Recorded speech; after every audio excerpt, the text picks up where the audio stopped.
if you could send a message, obviously all caps, let's say 160 characters, whatever it is, if you could send a message and that message would be sent to every single person on planet Earth, what would that message say? Love is the frequency. I hope you learn how to forgive yourself. Eat well. Be able to sleep well and wake up like anything's possible. Siyabonga Ngwekazi, aka Scoop Makhathini, is a pop culture icon. Known for his vibrant energy, deep knowledge of culture, basketball, music, and his ability to spot the next trend in fashion, Scoop has become the voice of the entertainment industry as a whole. He is celebrated for thought-provoking conversations, leaving guests feeling like they've learned something new about themselves. Join us as we go inside the world of this authentic cultural force.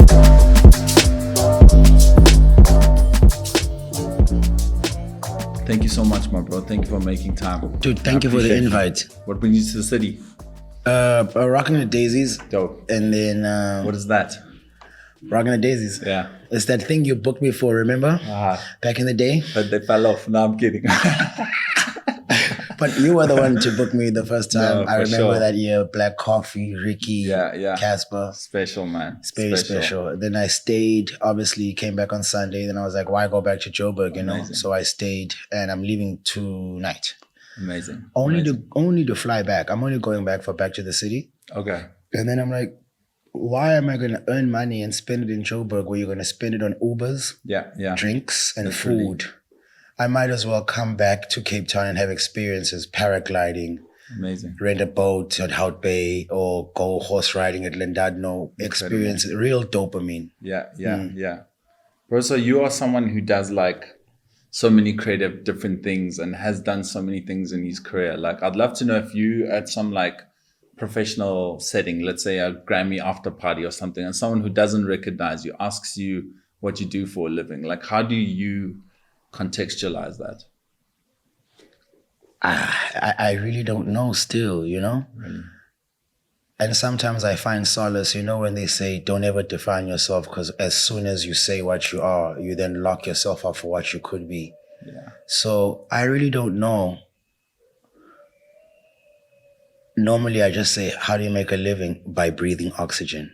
I love that. Straight up. I love that. Because you know? Yeah, absolutely. Tell me, Scoop, if we were watching like a documentary on your life, what do you think that opening shot would be? Where do you think your like story would begin? It'll probably begin with a bus leaving me in primary school. And I am 10 years old with an older sister who's 2 years older than me, who used to be my chaperone and look after me. And she left, got on the bus. I was busy playing at school and then the bus left me. And then I had to walk from Galvindale all the way to KwaMaxaki. That walk, those tears, the drying of those tears, it'll start there. Wow. Yeah, that's definitely. Powerful, bro. Definitely. That's powerful. Definitely. Would you say your sister was like your earliest supporter and like, or who would you say is? My family definitely was my earliest supporter, you know. My whole family, mother, father. I've got 3 older sisters. I've never had a brother. Yes. And to some extent, that's made me very like emotionally intelligent. Yes. It's made me quite sensitive. Yeah. Yeah, my family has been my earliest supporters. Like when I am an individual and authentic outside, everybody looks at it as a shock. But my family raised me to be like that, you know? Tell me a bit about them, bro. What did your parents do? Yeah, my dad was a truck driver. Yeah. And my mom was a teacher. Very mundane circumstances because of the times that they grew up in. The options were not that plentiful. Yeah. Hardworking. very hardworking. And of course, there was always more month at the end of the money, Yeah. But values, morals, self-belief, cultural rooting, spiritual upliftment, all of that, love. Yeah. I've got it tattooed on my left knuckle because that's the frequency they taught me, Wow. Yeah. Very hardworking. Incredible, bro. Hard-loving as well. And your sisters? My elder sister, she's a teacher. Yeah. My middle sister runs her own IT company. Yeah. And my sister, who is 2 years older than me, she lives here in Cape Town now. She's a quantity surveyor. Okay, dope. Yeah. Uzoleka Azola Anele. Amazing, bro. Bro, I don't want to go too far deep into your sort of life storyline just because I watched your the Dead interview and I loved it so much, and I think you guys really did it justice the way you went through the timeline like that, But can I ask you questions? Yeah, of course. Do you have? Because I just know you. Yeah, I've never met your family. I don't think anyone has. What, the background that you come from? So my folks of Armenian descent. Armenian. So we're famous for the Kardashians. Of course. Yeah. And I got an older brother, Hike. He actually lives in Armenia. Nice. Yeah. Okay. And what did your parents do? So my dad had studied civil engineering, but really good with these hands. So you'd do like cupboards, kitchens, carpentry stuff, And my mom was a teacher. Yeah. There you go. Yeah. There you go. Grew up in Florida side in Johannesburg. And then, pretty much moved around thereafter, We'll have to switch this up. Maybe next time you must get into it. Yeah, 100%, 100%. And yeah, bro, so I also did write a couple of questions. No problem. Usually I'm just I think the pod's been very autobiographical, but since you've done something like that, I sat down and I was like, what are some important questions I'd really like to ask you? Because you've been such a pivotal figure in so many different realms, in radio and TV and presenting and interviews and hosting events and being an MC at so many different types of events across my career, bro. I've seen you in so many, you've been such a constant, bro, in my career all along. So hence it's a real privilege and honor to sit here and speak with you today, bro. It's a shock to me too, it's a shock to me too. Well, where was the first time we met, do you think? It was Boston Media House. Crazy. When we went there with Sizwe, it was YFM. We did an activation. Crazy. You were driving the Hummer. Oh, snap. Yes, yes, I remember. That was when we met the first Yes. time, and then we took contacts then. Then we asked you to come to YFM. Yeah. Then you came to YFM, and then you just stopped the beatboxing. And I remember you telling me, you didn't say you wanted money. You just said you want freedom. Yeah. And unfortunately, this music isn't going to do it. So you want to move up a level to now orchestrate the culture and do things, and then you just went. Yeah. And remember we met in Cape Town. We had a luncheon. Yeah. It was before you did the Trevor Noah Savannah. Yes. Yeah, but we met at Boston Media House. Crazy, bro. Yeah. It's many years ago. Yeah, I remember that. Bro, what would you say is the most important creative endeavor you embarked on? Honestly, it's gonna sound corny. The most creative endeavor I embarked on was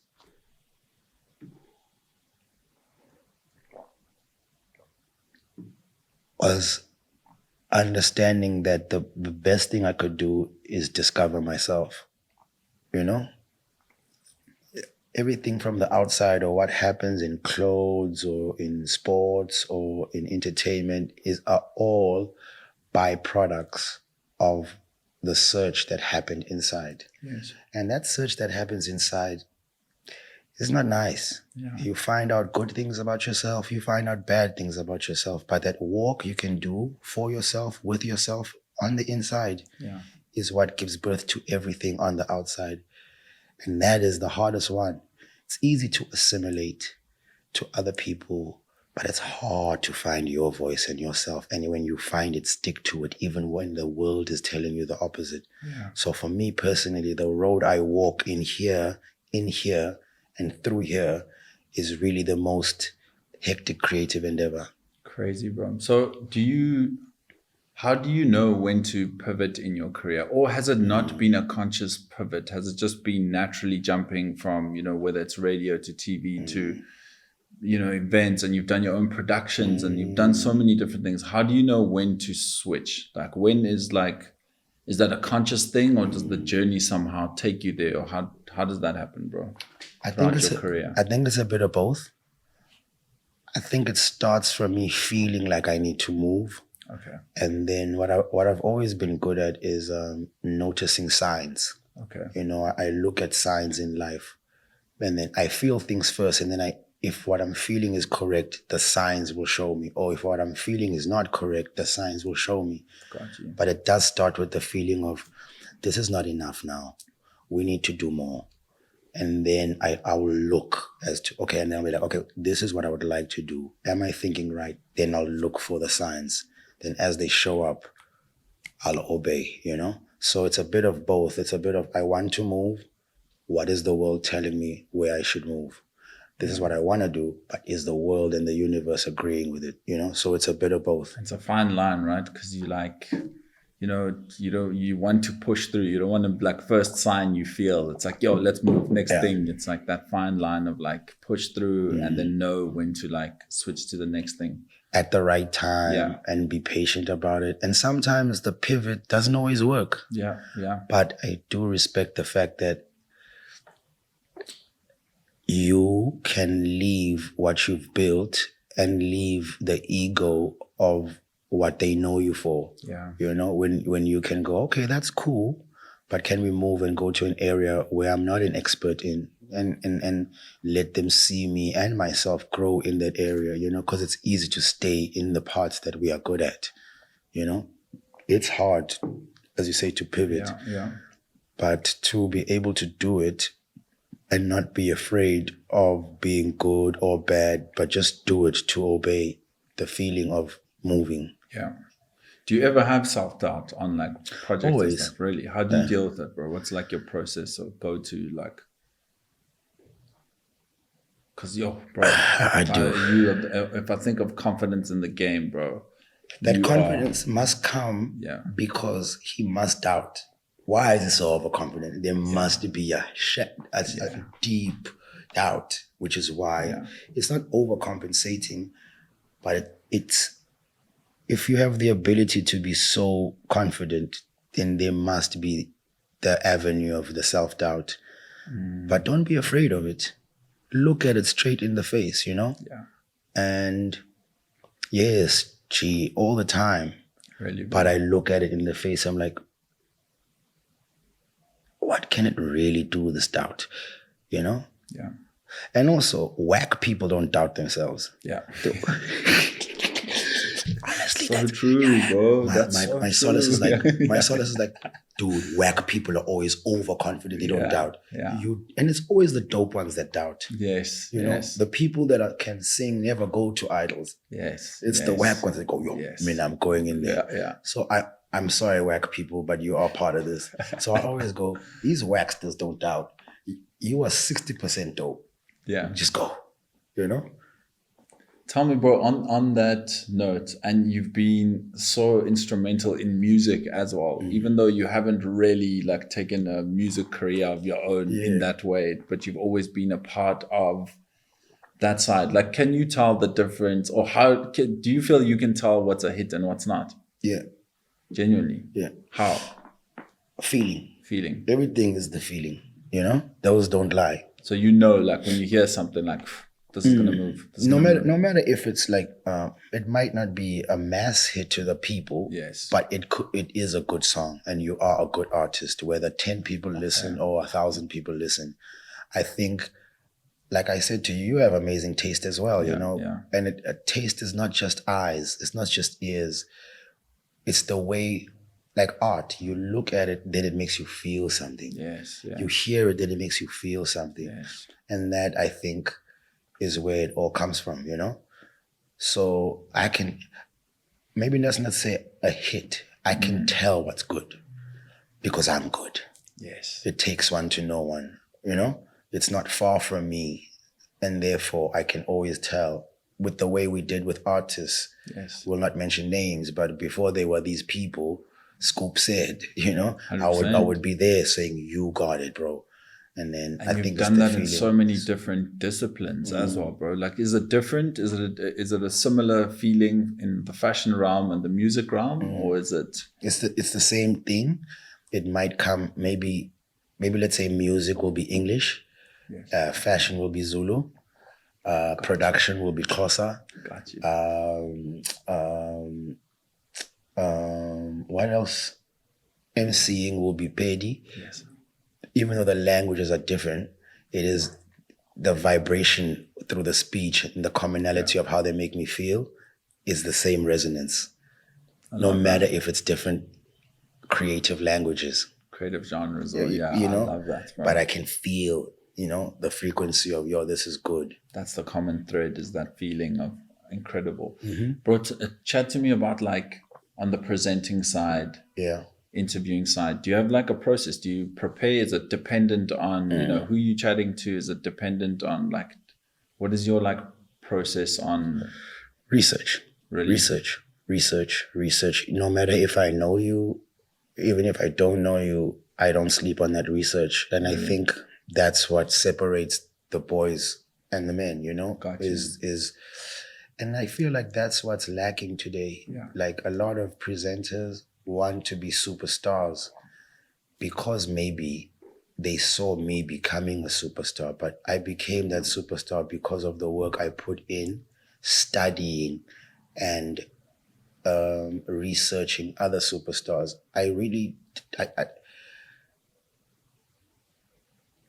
I became famous for doing good interviews because I do research, you know?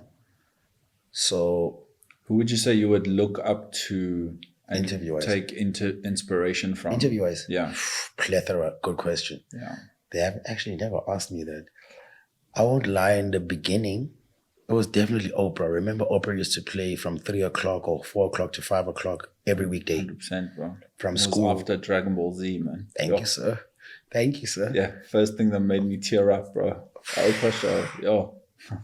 I come back, I wouldn't even change uniform. 100%. 100%. Yeah. Fight with my sister for the remote, you know? Like, Yeah. So Oprah was definitely one. There was a guy on Mnet, a white boy with gray hair, see-through glasses, Phil Donahue. Sounds familiar, bro. Yeah, he used to do a show called the Phil Donahue Show. He used to play on Mnet at like 8 o'clock in the evening. Yes. He was dope. And then, of course, SABC1, Felicia Mabuza Sattel. Yes, of course. Yeah. Yeah. She definitely had a carbon. Goat, Larry King live. Yes. I mean, it would be 2 o'clock, Larry King, and then Oprah would come back. I remember the mics, remember the braces, remember the glasses, and then the map at the back with the dots, and then the tagline, Larry King live with the old school mic. Who else? Yeah, I think those people definitely. But what's interesting is, like, your style, as much as you have people you looked up to in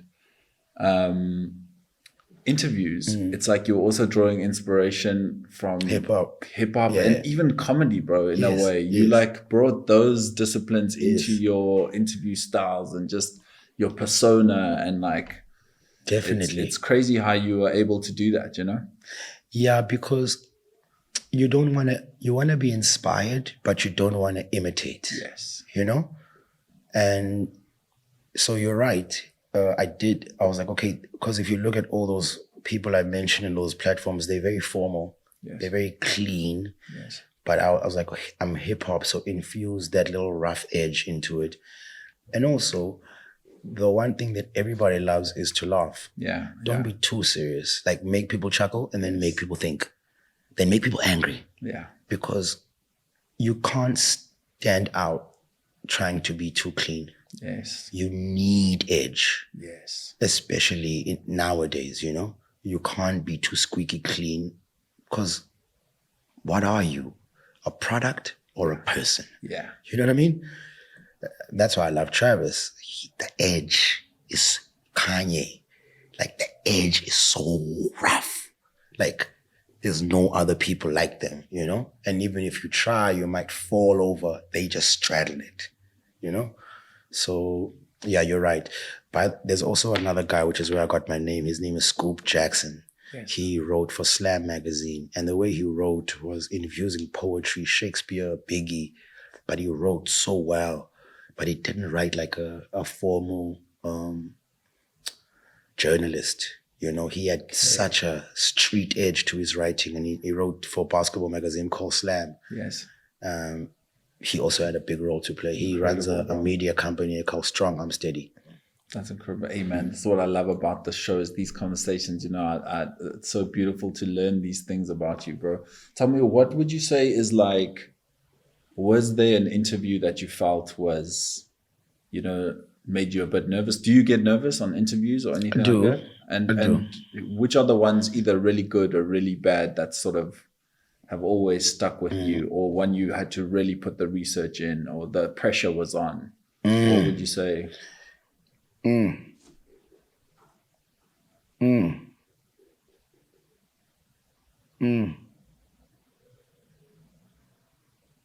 I think the pressure for me is always on when I have to interview well-known figures, especially home-wise, like a Coffee or a Nasty. As much as we were chilling together and we laughed, like when I had to interview Mega, because I know that I would like to have these people see him in the light that I see him, and not the light that maybe they have been portrayed to, where he's portrayed them, he's portrayed himself to them. Yeah. I always wanted to bring out that element of, this is why we love this guy, you know, but it would be difficult because everybody already knows these people, you know. So the home people that are big stars, you know, it's difficult for me to do that. Not difficult, but it's the most challenging because I want to crystallize a part of them that I see that they don't get to see with the audience, you know. And then obviously the overseas stars, sitting with them. And I always had this thing, you know Nadwa, right? Nadwa is the guy that interviews all the dudes in the festivals, all the rappers, and he always buys them gifts. Of course. Yeah. Big impact. Yes. Even though it was late, but he's a huge guy. So with the big stars, I always wanted to interview them to leave an impression. Yes. And I would, like, if I'd interview like a 50 Cent, I'd then, like, after the interview, I'd rap his words to him, you know? Crazy. Like a comment, I'd do that. So just so you can have that, raise your head above the rest, you know? Yes. And when they go, yo, man, that was one of the dopest interviews I had, I'll just feel good about it, you know? Wow. Yeah. What do you think, and how do you measure whether, like, yo, I nailed it? I never know. Really? I never know until maybe someone comes into the street and be like, yo, man, I watched that interview. I didn't know this about this person. I didn't know this about this person. But I'll say this. Good interviews have the public know who you are. Great interviews expose even the interviewee to himself. I love that, Scoop. That's powerful, bro. For real. Because this is like therapy. Yeah. No one knows what they're doing till they have to sit down and talk about it. Yes. And when you talk about it, you just go, oh my, I just learned something about myself I wouldn't have if I hadn't sit down with George today, you know? Yes. Tell me, bro, and in terms of like music, in your existence on this planet, when it comes to South African music, who would you say has played the biggest sort of impact? And it can be a few artists, it doesn't need to be one, but who would you say?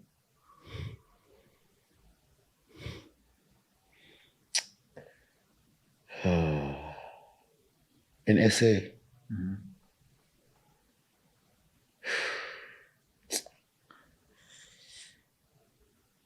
Mega dog.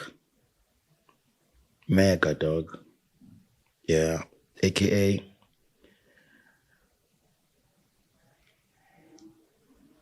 really like played a huge part, you know. I love Stogie. I remember like the first time I met Stogie I was still living in Durban, and he had performed at the Bat Center. And he was outside on the benches, just like sweating with his towel and he's just breathing. And I walked past him. I'm like, yo, you've moved me, man. Like at that time, I'd never seen a live rap performance. He was the first. That was 2003. Yeah. You know? And I walked up, I'm like, yo, man, you moved. And I'm not on TV.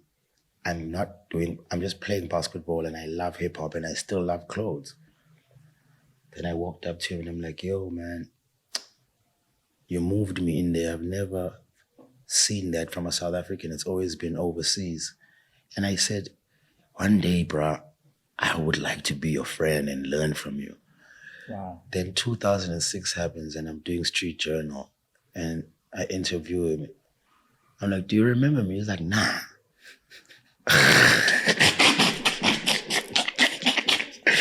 And I didn't expect anything else, you know.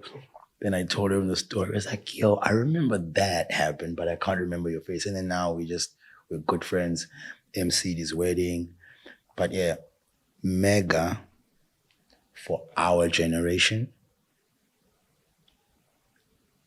hip hop had no money in it. You know, there was no dough especially for an English speaking rapper. You know, WHP and JR had blown up that time. But a colored guy who speaks English from a group called Entity and what he did and the way he did it, also very edgy, very edgy. And very. Yeah. So, yeah. And to see it from the beginning into what he became. Yeah, man. That guy, man. Sonically, I have to agree with you, bro. Like when it comes to sonics and like pushing the musical boundary, I can't think of anyone else. Dog. When it comes to sonics and originality in the music thing of like from the production to the taste across the melodies to the writing to melodies. You know, like really, really, I think he took it you did take the it furthest like he did. spot. He like, did. Without a doubt, bro. And then he became such a good live performer. Yeah, yeah. Like I would travel, brother. I would travel wherever he was. I'd book my flights, bro, and go there, bro. Really? Cape Town, you're there, I'm there. I wouldn't ask him for jack. How did you meet him? How do I meet Mega? 2008. Yeah. He was still in high school with Entity. Crazy. Yeah. That was the first time I interviewed them and met him. But he didn't obviously stay in mind until later. I think me and Caesar were doing the radio show and he had just came out with Alter Ego. Teebs was managing him at the time, and I know Teebs for a while. So we met and that's how, as a solo artist, probably like 2008-ish. No. Season Scoop, probably 2010-ish. Yeah, Entity was 2008, 2010-ish, yeah. So that's how we met. And then Rolling Stones ever since, you know? Yeah. No, I have to agree with that, man. Jeez, he is super, super special, man.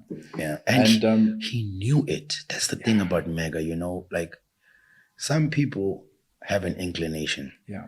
But they're always waiting for the people to approve. Like, he was so like, hey, the people I know, you'll catch up later, you know? Yeah. Who are you listening to now, bro? Local, that's really sort of, and are you digging for music the same way you would back in the day, or is Good question. I like Marcus Harvey. Yeah. I like Mars Baby. Yeah.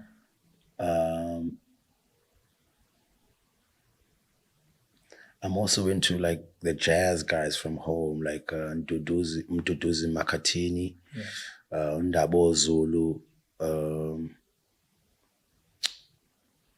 Thandiswa Mazwai, of course, Simpiwe Dana. So I'm more into that part, you know. Got you. I'm not really dealing with the me, I'm the nicest, you're whack, me and my niggas are dope, you're whack. Relax. Have you heard of Halo Yagami? No. Must check him out, bro. It's also phenomenal. Halo Yagami. What does he do? Also music, bro, just like a mix of, bro, he's just phenomenal. It's like What are you listening to? Java with like Marcus Harvey mixed with, but he's very, very his own, and he's a phenomenal producer. And it's also like, bro, got such a good eye on the whole fashion aesthetics. You must check him out. I'll send you some links. Is he from Cape Town? He's in Josie. He's in Josie. Okay. Yeah. Thank you for mentioning Java, dog. Yeah. Thank you. Yes. Rocking the Daisies was transcendental. Really, eh? Yeah, So good set. Man, amazing. Thank you. He's one of those ones. Yes. He's one of those ones. Yes. Versatile. Like Vura and the songs he sings. Yeah. And then like it's just like this guy is amazing. And thank goodness he went through what he went through to churn out what is now coming out. Yes. You know what I mean? Yes. So shout outs to Ja. Ja. Bro, and tell me from a fashion perspective, like, I mean, you've seen South Africa probably through the inception of streetwear culture, you know, or at least at its most early sort of beginning stage. Yeah. How has that sort of transcended? And also like who's really moving you right now locally and what they're doing? And doesn't need to just be Well-known guys, yeah. like, yeah, or even well-known guys. Like who's on that edge that you're talking about for you? To be honest, I respect what guys in streetwear are doing. I don't think they're hitting it though. I do respect what they've done, the shops they've opened, the spaces, but I don't think the product is reflective of the times. I think it's a bit late. And the problem is like a lot of the guys that own clothing, they're not great dressers. And they won't hire people who know clothing to design. They want to do it on their own, but you're not a good dresser. You might be a good businessman, but no one ever wanted to dress like you. So you might design and you might sell, but there's still a huge gap in the market for someone who's actually going to nail this thing. So with the streetwear, so you think that's the missing definitely sort of thing? It's like pushing the boundaries on the actual product and design and the brand and the marketing. business. So most guys have on lock. Yes, they've got it on lock. Yes. But even Kanye hired Virgil. Even Kanye hired Don C. Even Kanye hired Jerry Lorenzo, Fear of God. Yes. You know, yes. even Kanye hired Taz Arnold. He didn't do it by himself. Yes. These guys, and hip hop does that, you know. Hip hop has that, I'm a boss, no. Yeah. No one does it by themselves. Collaborate. Bring the people Bring the people in, you know. And I don't mean that to any disrespect. I just mean it in the most honest sense, you know. So I do like the sartorial guys, yes. the Wanda Lepotos, the Boyds. Yes. I mean, I'm not going to talk about Makhosa. Let's leave him out of it. You know, you know what I mean? Yeah, yeah. But yeah, Wanda Lepoto and Boyd at the moment, for me, definitely are hitting the mark. You know. I love that. So also because I'm growing up and I want to dress differently than before. I'd like to be more clean cut, sartorial, so that I can reflect the way I'm feeling and my taste and the things I'm into now. Yes. Who else? Yeah, man. For now, those are the two. When we had catch up the last time you were in Cape Town, we walked into a clothing store. And you said something, and I always want to ask you about it. You're like looking at the clothes. You're like, oh, they had the Travis. Yeah, they got this one. George, see, it's these things that took away so much money in my life, you know? And I always wanted to ask you about that, bro. It's like, where did that come from, and what was that about? I spent a lot of money on clothes, man. Spent a lot of money on sneakers because I had to be the first one with it. Gotcha. Or had to be the only one with it. So I always put it as, hey dog, you're investing in yourself. Don't be so shy. Michael Jackson had the brand. Michael Jackson had sequin socks. And also the thing is this, right? Yeah. if you look at like Michael, Prince, the Ye's, the Pharrells, what I liked about them is that they wore things that you never saw other humans on the street wearing. Yes. So when I came into entertainment, I was like, you cannot, which is where the whole I don't shop at the mall came from. Yes. You cannot be an entertainer. And the kids on the street are wearing the same t-shirt as you. Yes. You have to always push, you know? So that's where the clothing, it went from buying to like, I'm not going to get what I want here. Now I have to save to travel. This is before online. Now you got to go to Japan. Now you got to go to America. You got to go to LA. You got to go to Supreme. You got to go to Fairfax. You know? You got to go to Rivington Street, A-Life. You got to go to Jeff Staple. But you are there. Now you can order it. But you was never there. and chucked it in a bag and paid for extra luggage. You know what I mean? Crazy, bro. So yeah, money was spent and still is being spent, but wisely now. Yeah. Wisely. Yeah. And to like, you know, artists, aesthetics are such a big part of the full thing and how you present yourself and how you package your whole thing, whether you're a musician, whether even you're a visual artist these times, whatever you do, it's like how you present yourself. What would you recommend for someone to like look great, bro? What is your like go-to? Like, is it keep it simple? Is it custom make the stuff? Because like it's not about breaking the bank, bro, because you can do it with like very little. You've showed us that. You've taken GQ Thrift awards also with you know what I mean? Without a big budget on your side and a tailor who's doing everything for you. You know what I mean? So like what would be your advice? And I'm not saying this to body shame anyone, but I think the greatest accessory to any clothing is a good body, first of all. I love that. You know what I mean? Yeah. Because then you could just wear a t-shirt and a vest and a pair of jeans and an all-star. But if those shoulders are broad, if that bicep and tricep is popping, if that waist, you know, if that pec, you know, if you sit down and your quad, you know what I mean? If you're wearing shorts, there's a calf there. You know, these are the things that actually make the clothing nice. It's not the chain, it's not the watch. Like you say, simplicity, when we strip it down, it's that thing, you know? And I mean, thrifting, because they don't make clothing now the way they used to back in the day. Even buildings, even furniture, the character is gone, you know? Yeah. So I love thrifting. And you're right, keep it simple. You don't have to break the bank. And also the comfortability in what you feel like when you're wearing something. We can feel it too. We can see that you're uncomfortable.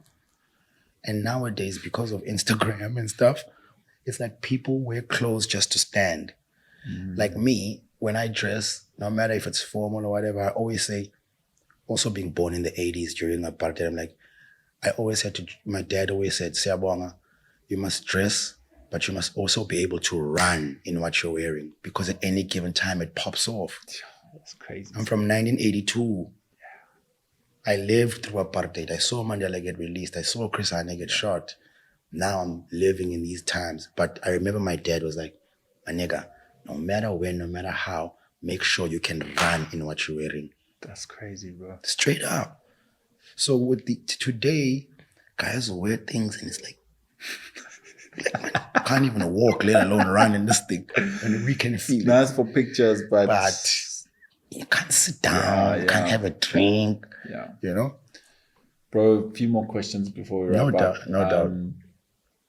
If you could send a message, obviously all caps, let's say 160 characters, whatever it is. If you could send a message and that message would be sent to every single person on planet Earth, what would that message say? George, I knew this was coming.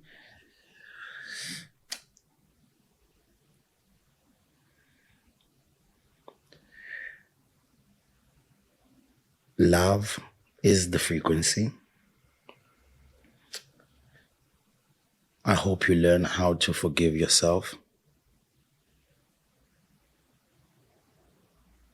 Eat well.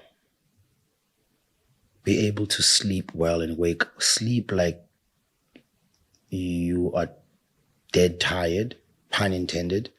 Wake up like anything's possible.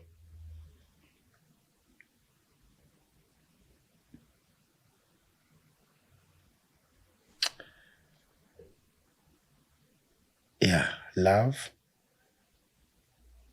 sleep, wake up, eat well, get some sun, chase real dopamine. You know, the clothes are great, the cars are great, but get that sun. Use the earth more than you use your phone. Spitting bars. And as I said, you know, I'm also trying to practice it. I'm not perfect at it, you know. And that's a thing with talking, or because I also used to be a preacher, and you realize that as you preach, not only are you talking to them, but you're also reminding yourself, you know, of things. But yeah, the earth has got everything we need, and we don't use it enough. We don't. I love that, bro. That's powerful. You used to be a preacher. You used to believe in God, believe in the ancestors. Both. Yeah. So if you could ask God one question, what would you ask him?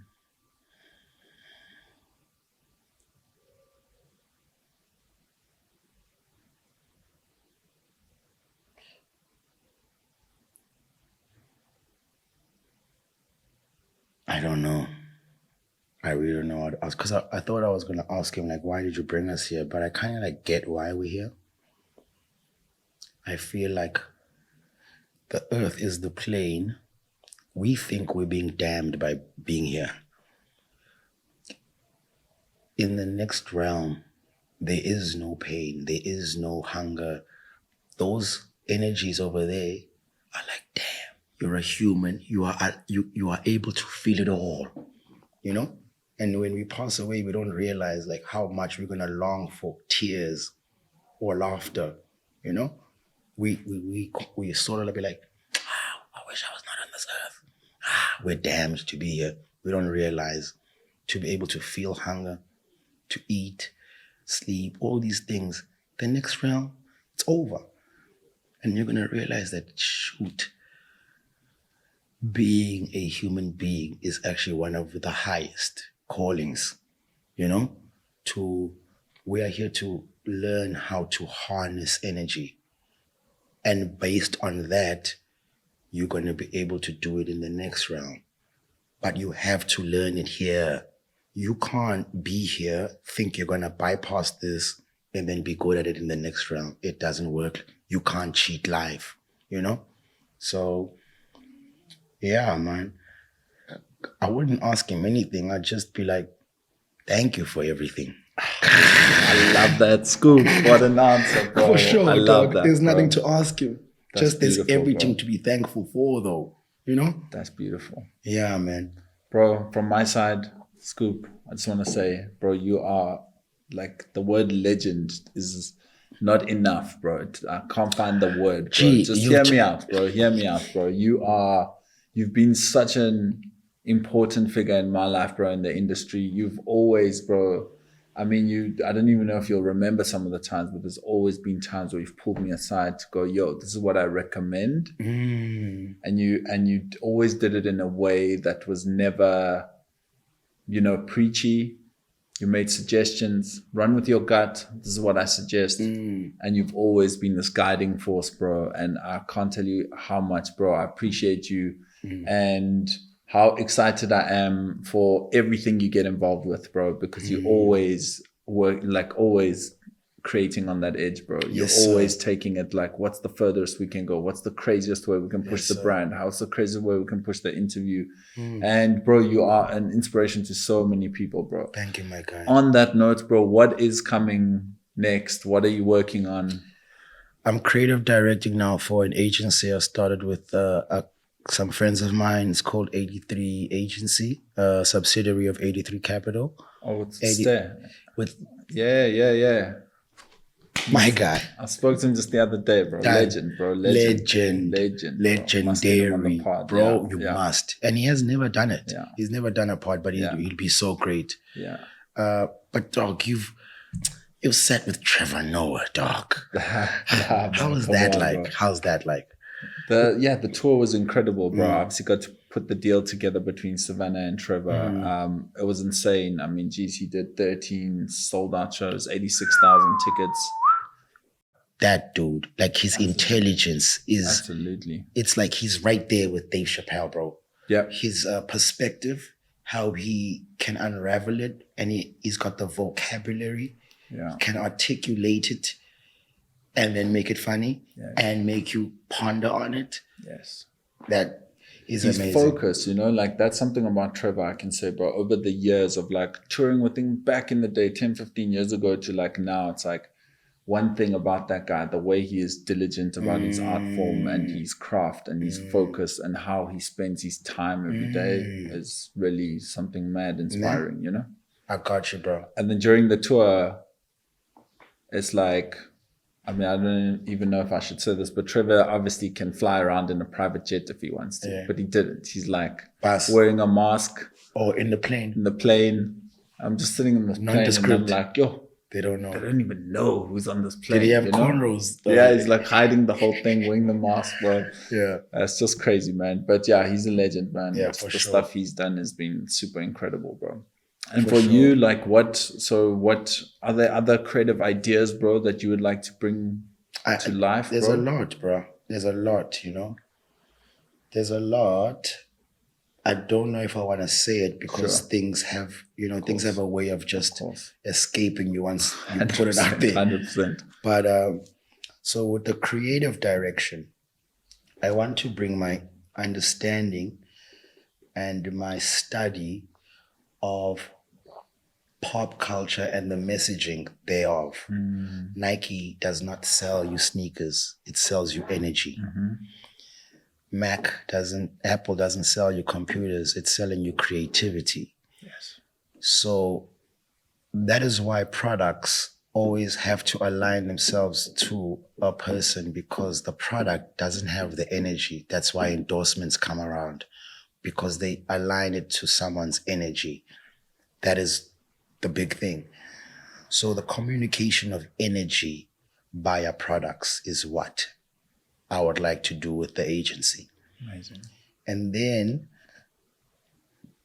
television is at an all-time low in South Africa. And why television and content for me is important is because those things changed me. They influenced me and changed me. And I was in Port Elizabeth, but I could go so many places because of content at that time, And to see what is happening now with these channels and what they're putting on air, it's no secret why society turns out the way it does. Because life will imitate art and vice versa, If you can remember, before social media and Facebook, it was the reality show, the Kardashians and E Entertainment News. Yeah. Then the Kardashians came, and then everyone started feeling like they could be a celeb themselves. And then came social media, which then heightened everything, But these things influence society. And also like kids going, yo, Dog Street Journal changed my life. I was thinking this way. Yeah. Because of the content. It really did. Yeah. Interviews. We don't have these. We have to podcast it, We don't have these shows anymore where you could talk to someone and a kid can just get their mind blown, and we totally like change the trajectory of their lives because he heard us talk. And then of course clothes. I really want to get into this clothing heavy again.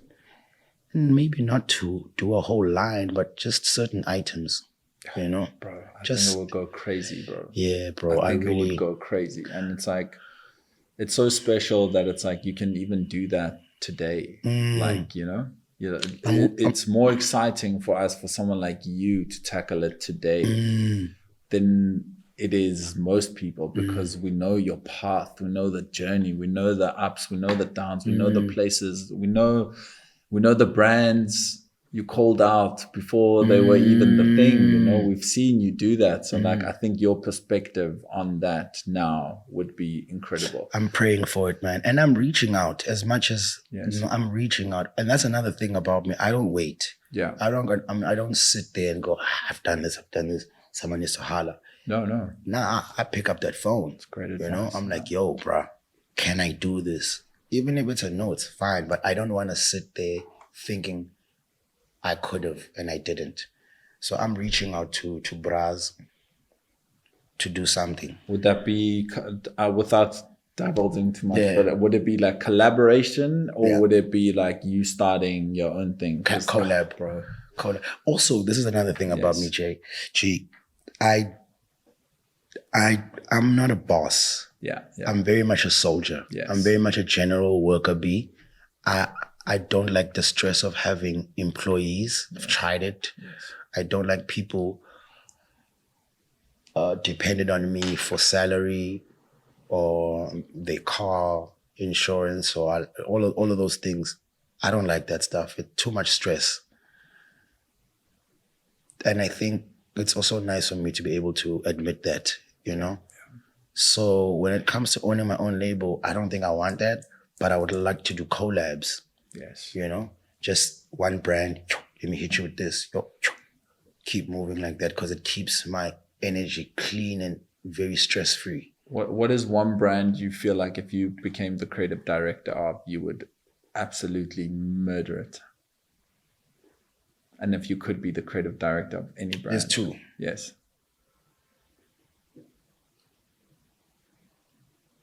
Refuse. Yeah. Shout outs to Malcolm. Yeah. He's doing an amazing job. Incredible. But I definitely would love to get involved there. Wow. And then the other one, I think Malcolm is very, it's very upscale street. And then shout outs to Tots, Galaxy Boy. Yes. Yeah. And that'll be the street, tracksuits, t-shirts, socks, towels. Then with Malcolm, I can do shirts, sartorial suits. That would be crazy, those two. Bro. That would be nuts. That would be crazy, bro. Those two, shout outs to you guys, but and I have hollered, not to creative direct, but yo, can we get a space in there? Can we do something? And guys did not say no, but obviously they're doing their own thing and I have to be patient. Yeah. But I do believe something's going to happen, and big ups to them for what they've done in such a Absolutely, bro. Absolutely. They are. That would be crazy, bro. That would be absolutely crazy, man. Yeah. That would be insane. But yeah, bro, anything else from your side, bro? Thank you Yes. Bro, what is happening in Cape Town? Yeah. Is tremendous. Yet I think when it comes to the creative sphere, shout outs to the broke boys. Oh, bro, absolutely. Wow. Shout outs to those kids. I was at the clubhouse for the first time last night, actually. Then Limcus. Yeah. I don't know who shoots their content. Yeah. I don't know who does it, but damn, you know? They got that burger section, bro, Q&A. Absolutely. Even the clothes, the way they do the what is it? The catalog. Yes. They do really well. And just these kids that in Cape Town, man, they shoot and edit. They've got a different texture 100% than Josie. 100%. And Josie suffers because everybody's chasing the same thing. Yes. And it is there, right? It's the money. The cool can get converted into currency there. Yes. So everybody kind of loses authenticity because everyone follows what works. Yes. Whereas Cape Town is very authentic, bro. Like, I feel that way. I might be wrong. Someone else might have another It's view. hitting a creative like renaissance right now, bro. It's like there's so much happening here, and it's like finally finding its feet again. But I think like most places, right, we go through our waves, and it's like Cape Town definitely had this like crazy creative wave around 2016, 2017. And it's been trying to find its feet since then. And now, bro, it feels like it's they hit the ground running. Like even on like where, you know, the indie, the punk, even those like genres, bro. Some of those guys are doing crazy stuff. Internet Girls. Oh, bro, Internet Girl with Maclera on that song, like crazy, bro. There's so many guys, like a boy named Blue as well, bro. It's like geez, crazy, sonically pushing boundaries, bro, that are just on a global scale. Are you listening to anything right now? Yeah, bro, I'd have to check my Spotify, bro. But like artists that I'm still like keeping my eye on is still like Burning Forest Boy. He's working on his music now. Like here in Cape Town, I told you, a boy named Blue. He's freaking incredible, bro. There is genuinely so many here that's like, and it's not, I don't want to just say it's a Cape Town thing, bro, but from a visual aspect, just to touch on that, bro, Cape Town is taking that to a whole other level right now, bro. And I love so I don't have streaming platforms. I don't have a Spotify. I don't have an iTunes. Okay. I don't even have TV at home. Crazy, bro. Yeah. And it keeps things fresh, you know? It keeps things quite fresh. But yeah, I definitely agree with you, bro.